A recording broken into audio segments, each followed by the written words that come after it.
Welcome to NPTEL. Myself Dr. Jayanto Das from Department of Metallurgical and Materials Engineering, IIT Kharagpur.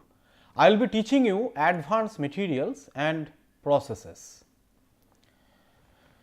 So, today we will discuss about the various technique to process advanced material from the liquid state. So, let us begin with the process that involve close to the equilibrium process. A close to equilibrium process means the temperature that drops in the liquid infinitesimally small, very small, and it is a thermodynamically close to a equilibrium process, that is a crystal growth process. In that particular process, we can get a possibility of producing a component or a single crystal form depending directly upon the competitive growth of different dendrites. What I want to mean, if I have a container that has some liquid and let us say near one of the surface the growth will begin. So, let us say these are different dendrites that would like to grow and along a direction preferentially to the easy growth direction. Okay. Now, if any dendrite form along any other orientation, since their growth velocity is less, so the one which has a easier growth direction, they will simply stop the growth. So, only few of these dendrite which are aligned to a particular direction will allow to grow. Now, we have discussed about superalloy blade, nickel based superalloy blade, and we have seen that the single crystal blade is much superior in case of application at elevated temperature, because the creep is also very less, because there is less presence of the grain boundary. Now, the method for producing such single crystal growth, we have we can start from a gaseous phase, means I have atoms or molecule that are kept in a gaseous phase, and we allow in a colder region where the gas will go contact with the substrate and deposit. So, it will cause some sort of epitaxial growth. Okay. So, also we can grow some films of some magnetic materials.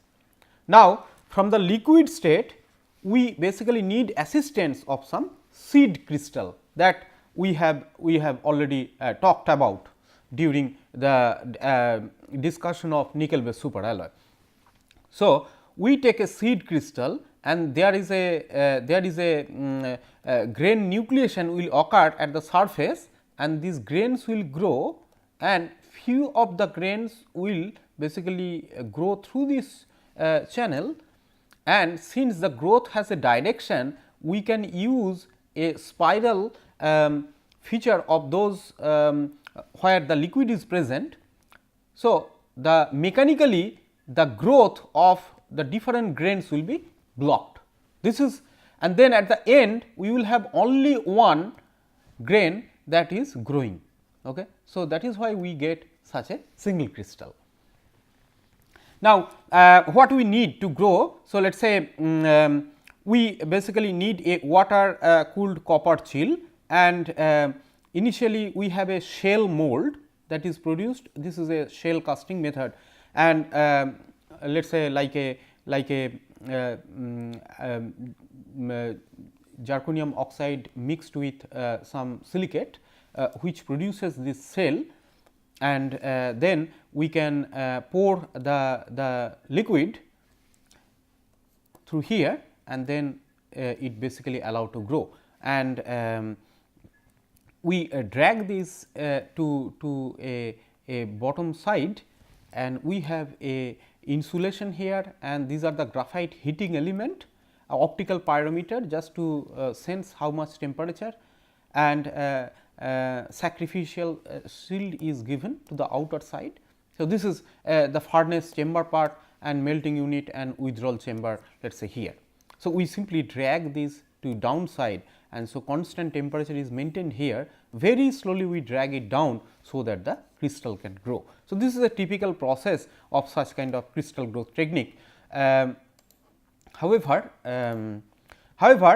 for a single crystal casting procedure, I show you once again the process. So, here these are the horizontal runners that are linked with the bottom side of this individual seed crystal, and then mechanically the grains are blocked here, and then ultimately we get only one grain that will grow. So, after basically induction melting in this process, the charge was poured at a temperature to a very high temperature like 1500 degree centigrade, and we are mostly talking about let us say in case of some super alloys, and shell mold was mounted on a water cooled copper, and thermal isolation of the withdrawal chamber that is achieved by a series of water cooled baffles, and which serve as a radiation shield, and therefore, keep the heat flux more or less perpendicular to the direction of the withdrawal.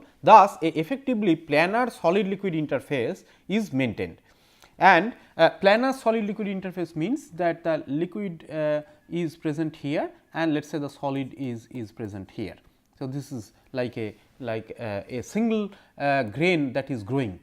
So, if you have multiple dendrite, then you do not have a planar solid liquid interface. So, only if one grain grows, then only you will get a planar solid liquid interface, and maintained at a directional solidification from the chill region. The mold was rapidly until the starter and selector to clear the water cooled baffle. So, we have the starter block. So, there are multiple starter block we can start with, and multiple casting we can make using the same, and these are just like a helical grain selector, because multiple grain will grow from the bottom side, and they will be mechanically blocked through this spiral. That is basically the intention, and this is just a wax replica of the bottom feed arrangement that is shown here.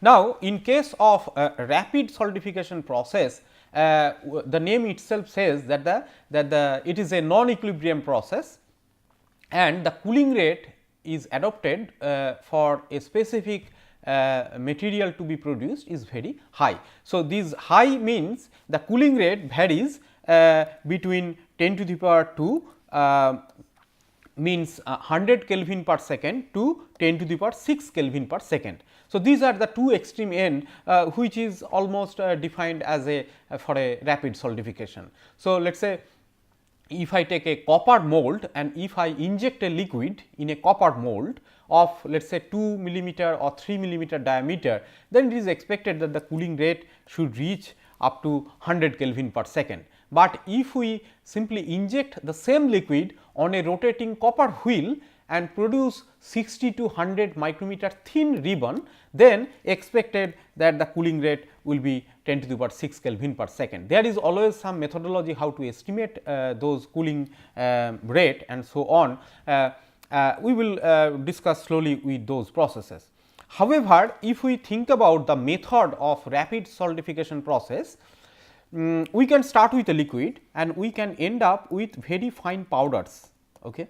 And this is like a droplet method, means a liquid droplet will fall and then they will solidify during the process. This is a very old Turnbull's Professor Turnbull's experiment in US. And the spinning method that I have said, that a liquid is injected on a rotating wheel and the very thin ribbon will be produced. So, this is like a spinning. On the other hand, I can have a bulk solid and I can make a localized melting by some electron beam, and the rest of the material will act as a sink. So, it will also chill the melted pool inside that material. So, this is like a surface melting method. So, that can also be a rapid solidification process. Now, the typical process involve like a melt atomization, which is one of the droplet method, like spray deposition on a surface or splat quenching, and melt spinning is a technique that is called as a spinning method. or let us say the planar flow casting is also a spinning method. However, there are several benefits of these rapid solidification processes. The first importance of the rapid solidification processing is that we can get a extension of the solid solubility. What does it mean? I have probably explained you earlier. If I think about a eutectic phase diagram, a simple eutectic phase diagram containing alpha and beta, here at this T eutectic temperature, the maximum solid solubility is let us say C0 containing A and B constituent elements. Now, component, and here if we rapidly cool a liquid very close to it or little bit higher B reach, then also we will be able to produce this alpha. Okay. So, there are thermodynamic explanation which will be covered in the next class, but we can extend this solid solubility from C0 to a T naught curve actually. So, we call it as T naught curve. So, at the same time we can avoid segregation, because segregation requires diffusion of atoms, and if we slowly cool it, then inside a grain and grain boundary there could be segregation of the atom, because the residual melt which at the last liquid they will have a different composition, okay, than the initial. So, what I want to mean that if I am solidifying a composition which has such a composition. So, here this is the last liquid which has a composition of this, right, and here this is the initial composition of the solid. So, we will automatically produce some compositional difference during solidification even inside a dendrite, and therefore, we can avoid such kind of heterogeneity in case of composition, and we can increase the homogeneity range of the non-equilibrium or equilibrium phases. Now, it is for sure that higher cooling rate promote a higher nucleation site. If we increase more nucleation site, means I am refining the microstructure. Okay. So, we can get a reduction in the grain size, and if the cooling rate is very fast, then diffusion will be slower. So, grain growth will be slower. In that case, we can reduce the grain size than the typical conventional equilibrium microstructure. Chemical homogeneity can be increased, and production of metastable crystalline phases that are not present in the equilibrium, and formation of a non-equilibrium glassy phase that can be also produced, that we have already discussed in the classes where we have discussed bulk metallic glasses. Now, in case of this rapid solidification, we will start with a typical droplet method. Okay. So, droplet method means like spray forming, or where we can produce powder directly, solid powder directly from a liquid metal.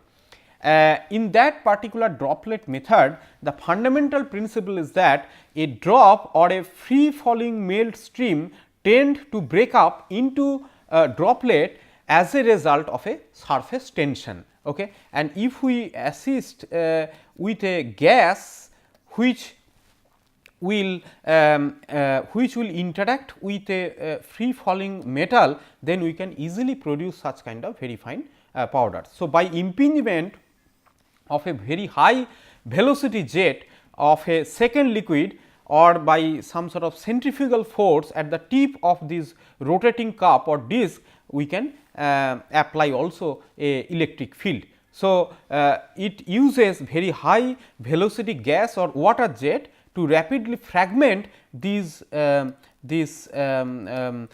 liquid droplet, and large number of droplet can be produced. So, from a stream of a liquid, we are producing multiple droplet of liquid droplet which finally solidify into a solid powder particles.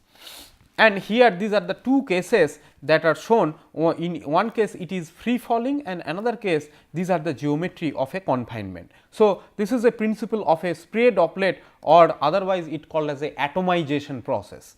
By impingement of a high velocity gas jet that is interacting with a free falling or emergent melt stream. So, final form can be powder, splat or spray deposit. So, this is a typical technique that is shown here in case of a rapid solidification process in case of a droplet method. And if you like to see the application of various parameter like different pressure. Okay. So, here this is a pressure that is applied like 12.5 megapascal or 10 megapascal or 17 megapascal with a cumulative volume percentage that can be produced with a particle diameter. So, we can produce different particle diameter with their mean size actually. So, in case of a higher pressure that is applied, in that case the powder particle size is somewhat in the range of let us say of a cumulative volume that has a smaller particle diameter when we apply a lower pressure or optimized pressure, and this is the whole distribution that the which range of particle size can be evolved for a given parameters. So, one has to optimize these particular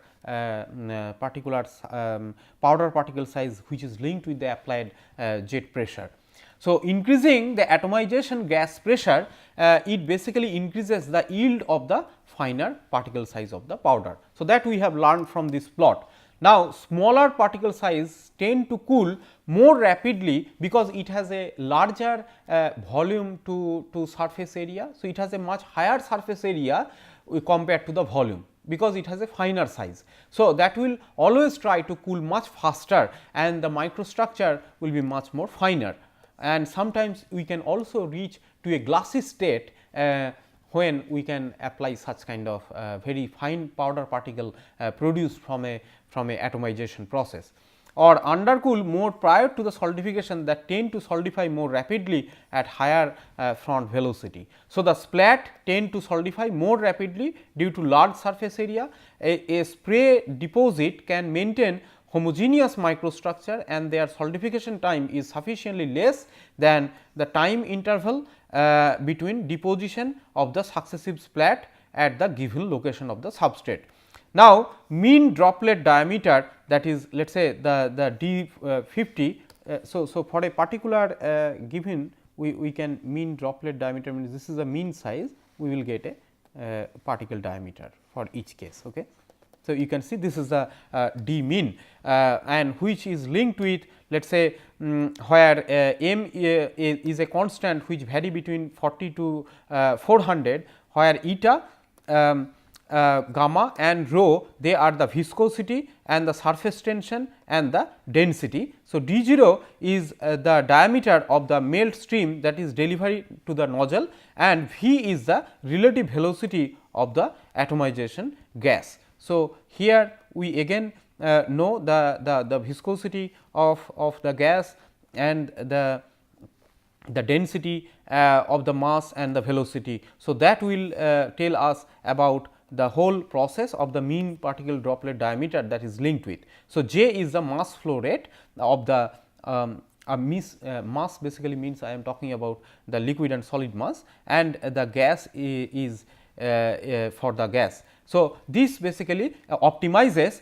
the mean droplet diameter. So, a spray deposit can maintain a homogeneous microstructure if their solidification time is sufficiently less than the time interval between the deposition and successive splat at the given location of the substrate. Now, a splat always tend to solidify more rapidly due to the larger surface area. So, we can produce powder as well as we can make it on a surface as a plate type of morphology.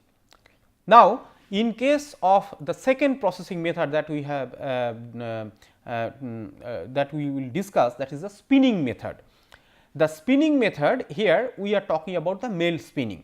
In that particular case, we simply take a crucible. That crucible could be made of let us say boron nitride crucible, maybe graphite crucible, or maybe quartz tube, okay, which can withstand higher temperature. We put some solid mass of inside, and using a induction coil we make a liquid inside. Okay. So, this is the liquid. Now, after that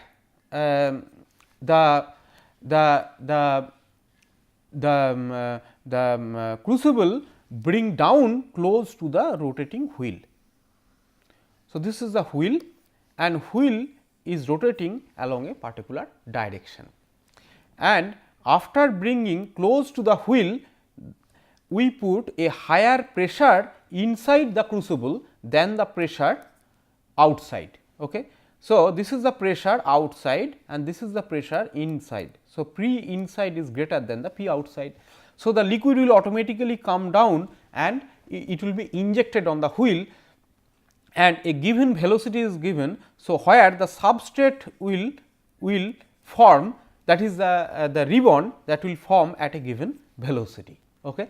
So, in that process we spin a wheel and this is a schematic of that such kind of spinning method.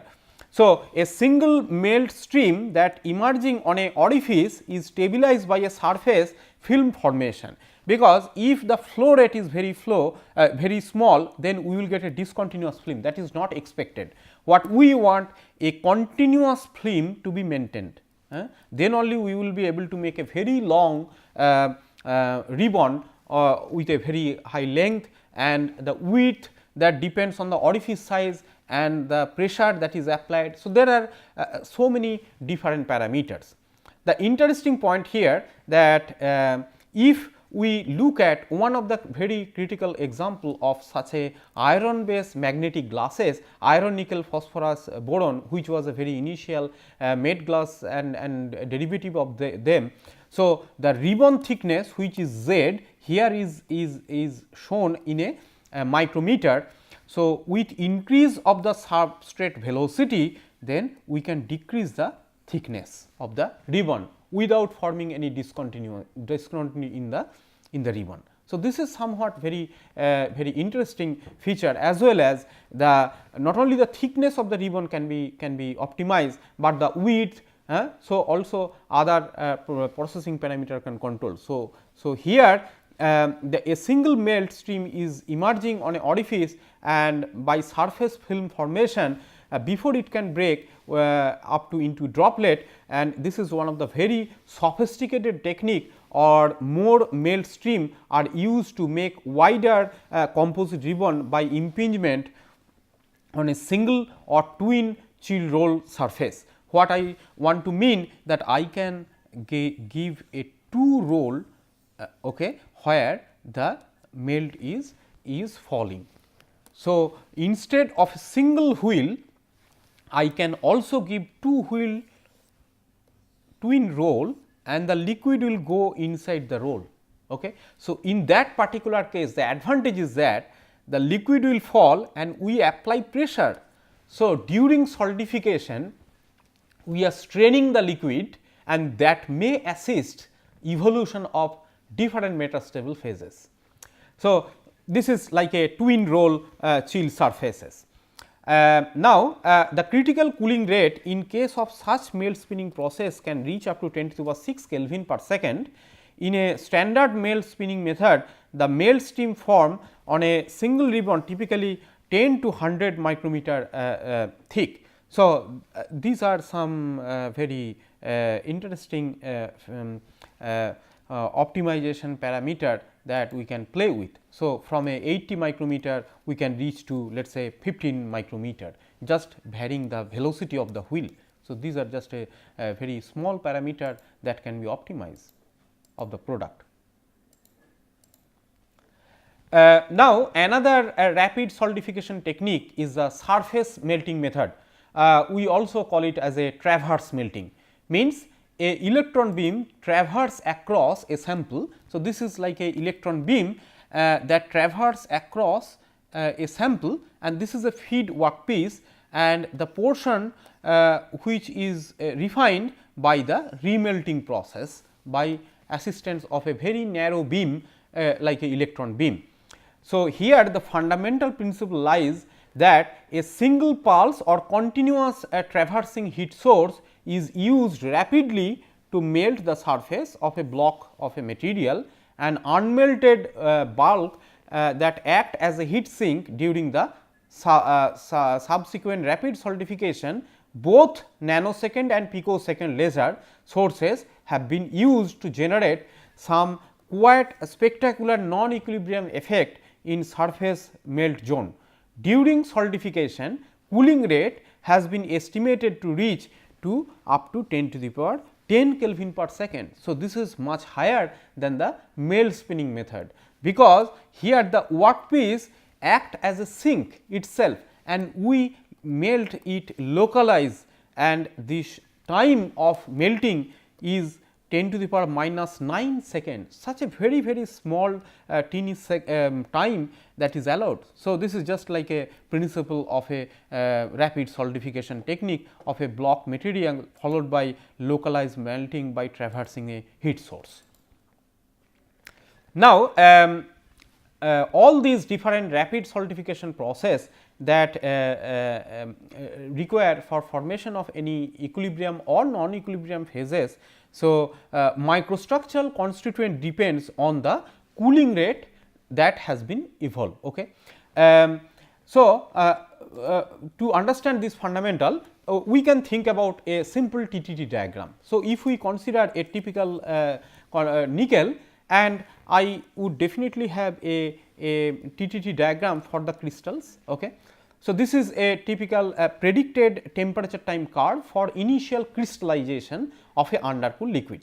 Now, undercooling to cause and bypass the nose of the TTT curve, we need a minimum undercooling, so that we can bypass the nose with delta T n. So, the temperature at the nose and the temperature here of the liquid, the difference is the undercooling that is required to bypass this nose, so that we can avoid any crystallization at all. The time scale is very small, you can see this is 10 to the power minus 8 second. Whereas, if we think about this grain size, how it scales with the undercooling. So, this undercooling is represented here with the T dot, and that scales with the grain size or lamellar spacing, like in case of eutectic we call it as lamellar spacing, or let us say in case of any dendritic growth, the dendritic arm spacing is also can be called as lambda 0. So, this lambda 0 scales with the undercooling that is given to the power minus n. N is a exponent which differ with different materials.